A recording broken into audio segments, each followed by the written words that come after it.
হযরত আব্দুল্লাহ ইবনে মাসউদ রাদিয়াল্লাহু তাআলা আনহু তিনি বর্ণনা করেন, আমি এক রাত্রিতে তাহাজ্জুদ নামাজ পড়লাম, আল্লাহর প্রশংসা পাঠ করলাম, নবীজি সাল্লাল্লাহু আলাইহি ওয়াসাল্লামের প্রতি দরুদ পাঠ করলাম এবং আল্লাহর কাছে দোয়া করার জন্য প্রস্তুতি নিলাম। ইতিমধ্যে প্যারা নবীজি সাল্লাল্লাহু আলাইহি ওয়াসাল্লাম তিনি আমাকে বললেন, সালতো তো হে মাসউদ, তুমি চাও, তোমার চাওয়া আজকে পূরণ করা হবে, তোমার আবেদন আজকে মঞ্জুর করা হবে।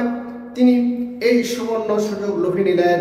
তিনি আল্লাহর কাছে এমন দোয়া করলেন যেই দোয়া কিয়ামত পর্যন্ত সকল মুমিনাতের জন্য শিক্ষণীয় হয়ে থাকবে, সকল মুমিন বান্দাদের জন্য এটি ফায়দাজনক হবে। চলুন জেনে নেই সেই দোয়া। তিনি আল্লাহর কাছে দোয়া করলেন, আল্লাহুম্মা ইন্নী আসআলুকা ঈমানান লা ইয়ারতাদ্দু ওয়া নাঈমান লা ইয়ানফাদু ওয়া মুরাফাকাতা নাবিয়িনা মুহাম্মাদিন সাল্লাল্লাহু আলাইহি ওয়াসাল্লাম ফি আ'লা জান্নাতিল খুলদি। হে আল্লাহ, আমি তোমার কাছে এমন সুদৃঢ় এমন মজবুত ঈমান চাই, যে ঈমানের পরে কোনোদিন কুফরির দিকে প্রত্যাবর্তন হব না, যে ঈমানের পরে আর কোনোদিন নাফরমানির দিকে ধাবিত হব না, এবং এমন নিয়ামত চাই যেই নিয়ামত কোনোদিন শেষ হবে না, যেই নিয়ামত কোনোদিন ফুরাবে না।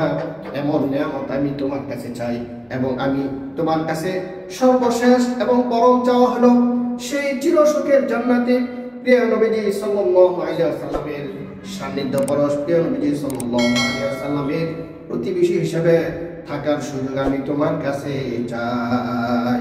সুবহানাল্লাহ। আল্লাহ তাআলা